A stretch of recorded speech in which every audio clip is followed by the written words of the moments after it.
How many of you are familiar with the zodiac? The zodiac signs allegedly tell you all that you need to know about a person based on when they were born. And allegedly, if you're born within these certain amount of days, then your personality traits, your strengths, your weaknesses, your even compatibility to other people are based on the day that you were born. So for instance, I was born on October 19th. That would make me a Libra. Symbol for Libra are scales that represent harmony and balance. They're supposed to be ruled by Venus, and that's associated with love and beauty and relationships. It's supposed to be an air element along with Geminis and Aquarius. And Libras are allegedly known for being charming, diplomatic, and seeking justice and fairness. They're often described as social, romantic, and good communicators. They can also be described as being indecisive, they avoid conflict, and they put way too much emphasis on their appearance. I've also heard people say that Libras are extremely creative and intelligent, as well as being liars. Now, depending on who you ask, they may say that I fit all of that shit very, very well. Depending on who you ask. I've been called a liar. Do I lie? Yeah. Because guess what? Everybody lies. There's not one person I know, not one, who tells 100% the truth 100% of the time. And the only one I heard about that did that, they put that brother on the cross. Now, is it that I'm a liar or you don't like what I had to say? I also don't like to be a cookie cutter. I don't like to sugarcoat shit. Yeah, I am intelligent. I am extremely creative. I do seek fairness and justice, but so do a lot of people that I know, and they weren't born in October. So what does that really mean? It is the lifelong battle of nature versus nurture. That what you were born into this world with by DNA versus what influences you've had since you were born. Let's get into it.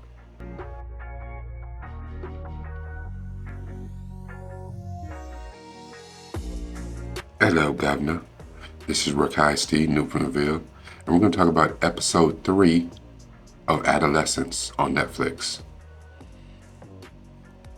Now, if you watched my 2 previous media therapy deep dives, you know that I usually don't like to do long recaps at all, but I'm going to kind of part do recap and kind of go into our subject because this is a different type of show. This particular deep dive I'm calling Nature versus Nurture. It is now 7 months after the murder of Katie. And again, a one shot. But this particular episode is almost entirely focused on only 2 characters. And that is our young Jamie Miller, played by Owen Cooper. Fantastic job that he's doing. This is his first booked gig, from what I understand, his first acting job, and he is killing it. I look for some Emmy nods for him. And the psychologist, the independent psychologist who came in to evaluate him to understand what he understands. She was Briony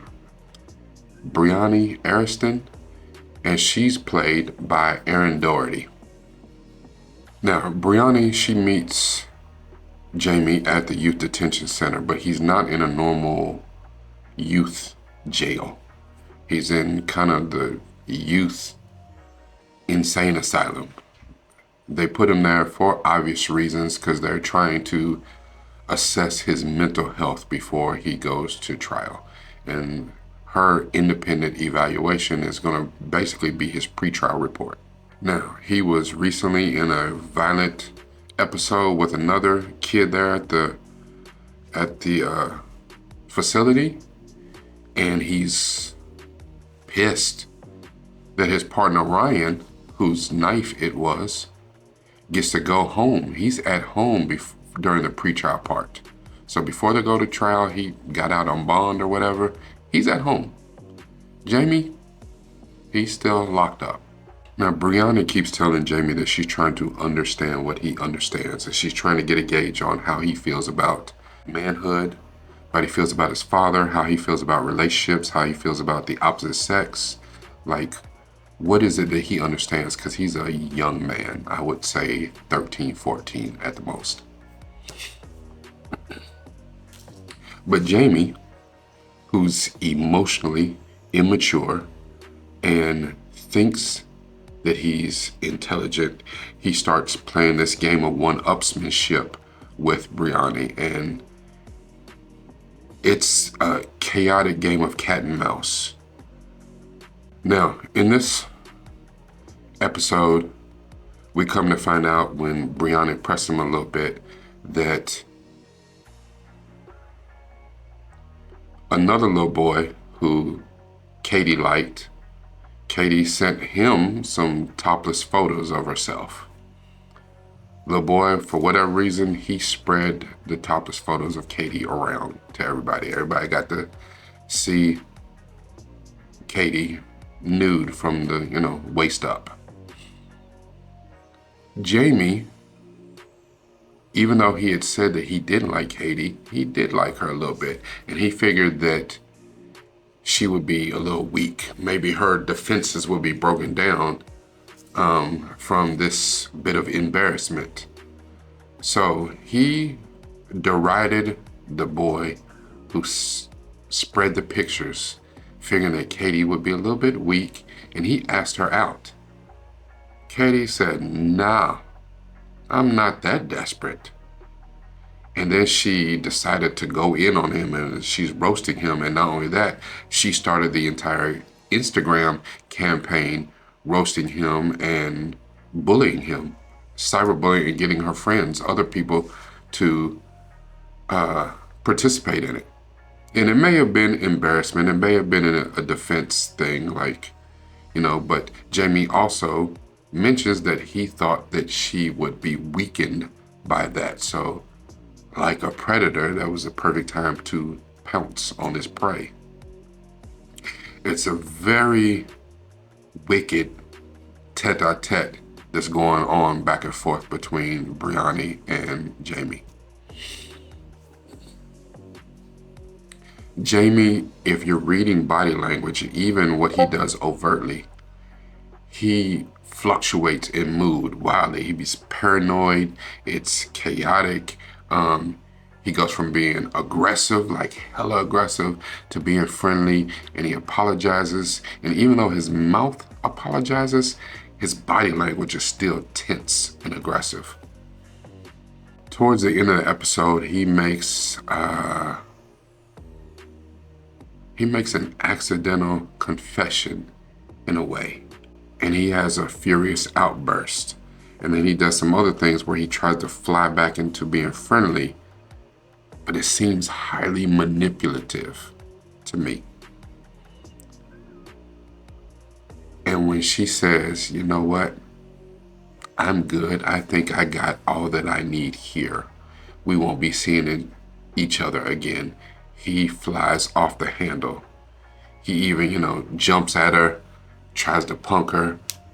He does several things that are way past inappropriate.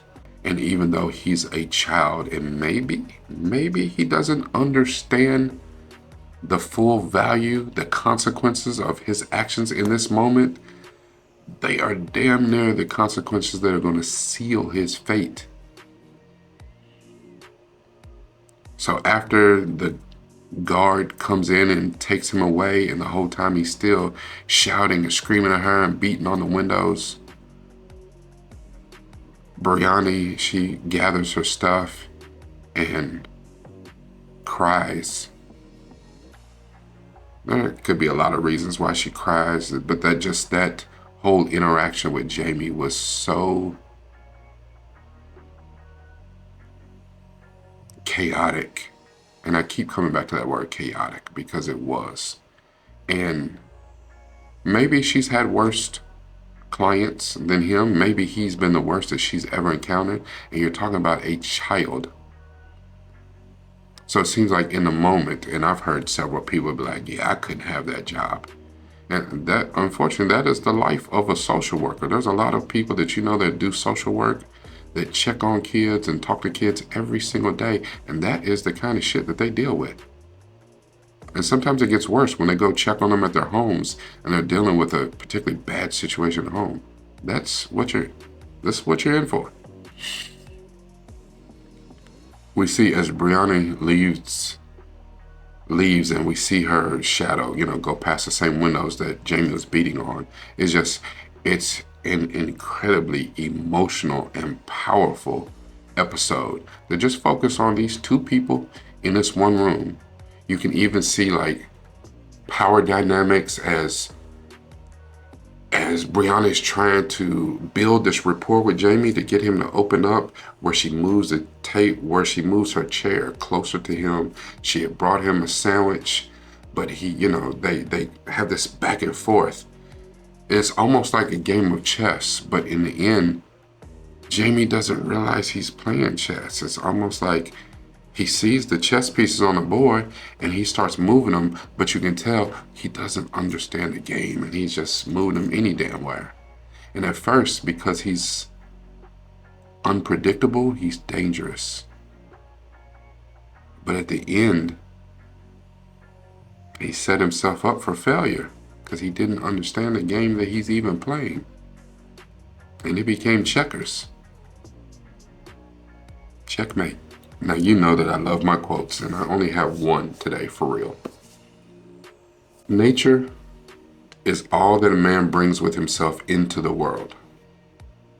Nurture is every influence that affects him after his birth. That's really what we're talking about. Nature versus nurture.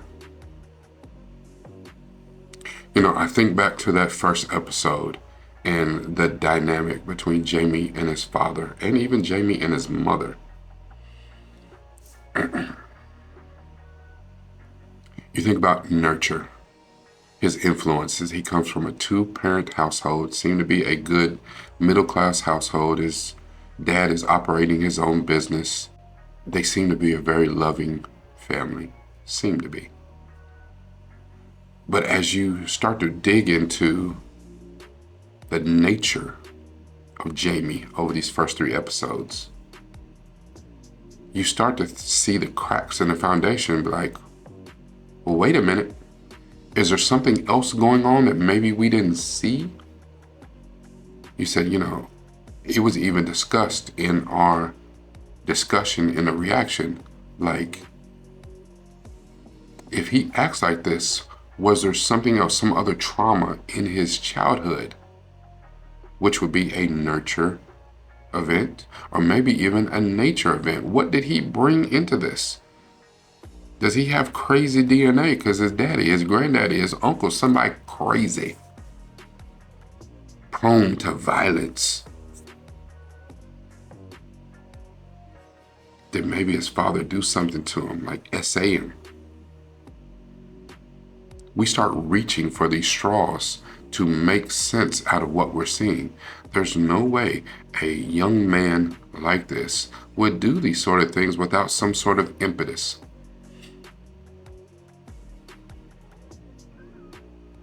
So in this episode, we really get to see we really get to see the true nature of Jamie. Not first episode Jamie, I didn't do it, I didn't do it. Not even second episode Jamie, which we didn't really see. We saw his friends, the friend group. So in second episode Jamie, we get to see he's the victim of bullying. And he went too far. He had his buddy Ryan's knife, and when he felt hurt and rejected, he went too far. He made a mistake. But in this episode, we see a different Jamie. Like, was it a mistake, or is this little boy a cold-blooded killer? And he just had to find the right catalyst to wake up that dark part of his psyche. And actually, even though Jamie was super aggressive this entire time, super manipulative, Erin Doherty's portrayal of Briony Ariston was immaculate. The way that she held her composure and she kept pressing and kept talking and kept giving up ground to let Jamie think that he was winning, to let him think that he was in control. To the point where it got a little dangerous. She got scared. Jamie flinched at her and she jumped. And I said, you could see in the reaction, I was like, oh, I wish that she had Kobe that moment. Because Jamie would have gotten so completely flustered. But maybe that's what needed to happen for him to feel comfortable enough to spill. It's a dangerous game that you play. Like being a psychologist, psychiatrist, counselor is almost like being an undercover agent. You are trying to get information out of a person who does not want to give it up. Now, in most times, a counselor, social worker, psychologist, psychiatrist is trying to get information out of you. They're trying to get into that vulnerable part of your soul to help you. Her job was not necessarily to help him. Her job was to get to the chicken, to get to the part of him where she could understand what it was that he actually understood. Is he crazy? Is he mentally well enough to go to trial? Should he be locked away in an insane asylum, or should he go to prison? It's two different things. Does he need help or punishment? Which oftentimes is usually both. But the way our justice system works, it usually picks one or the other. And punishment usually wins overwhelmingly. Now, the thing about nurture is that a child's family, their school, their social circles, their church, their parents' jobs, their siblings' friends, sports that they play, clubs that they're involved in, all of that can play into shaping the type of person that they are and the person that they become. You know, I learned when I was teaching that I want to say that the ratio was 21 to 5. Now, what does that mean?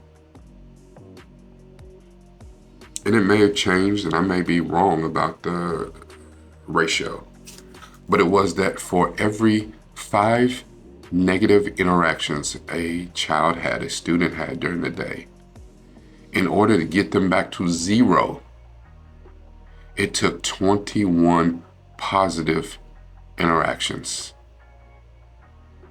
4 times as many positive interactions as negative ones. So if you had an interaction with a child and something negative happened, you told them no and they reacted badly, then in order for them to get back to zero, just even keel, at least 4 to 5 positive things have to happen after that for them to start back at zero. That seems crazy, but it is what it is. And the fact is that there are many adults now that still overwhelmingly need that sort of ratio to be even keeled. The thing is, being an adult is actually more than your age. There are a lot of people that have crossed over into adulthood based on their birthday, when they were born. But they're not adults.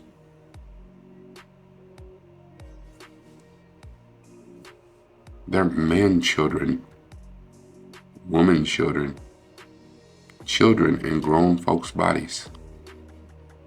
Because they're not emotionally, I don't want to say emotionally intelligent, but emotionally mature enough to deal with a lot of that life has to throw at them. And part of that is because of nurture, because of the household that they were raised in, the school that they went to, the social circles that they kept. If you're with a full group of emotionally immature people, more than likely, you're going to be one of those folks too.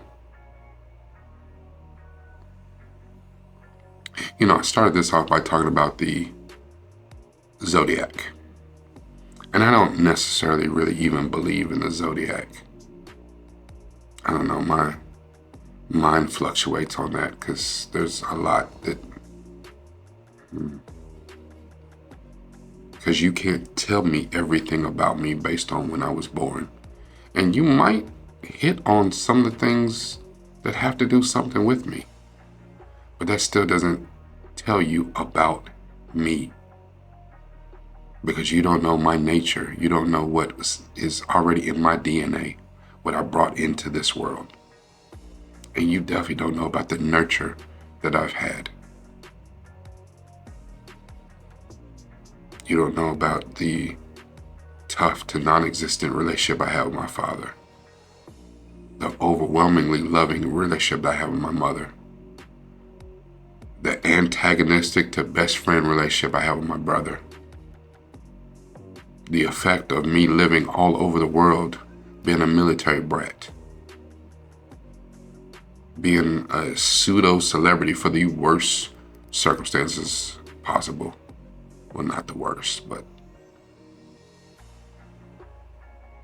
multiple failures, some successes.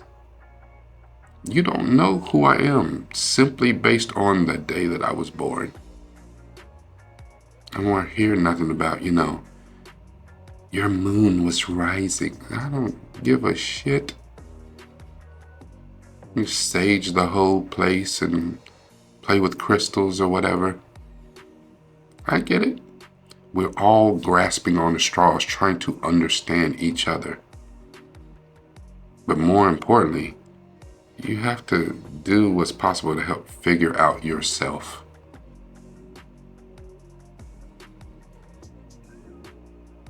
I could say there's a lot of things that are in my DNA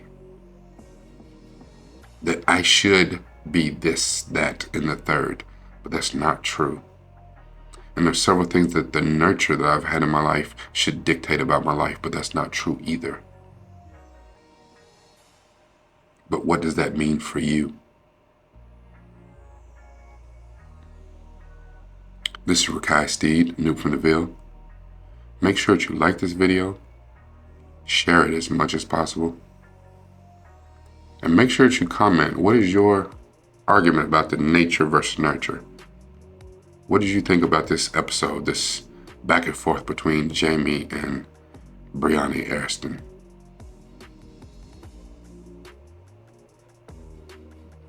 And if you have not subscribed, come on now. At this point, you should know better. Subscribe. Hit the button.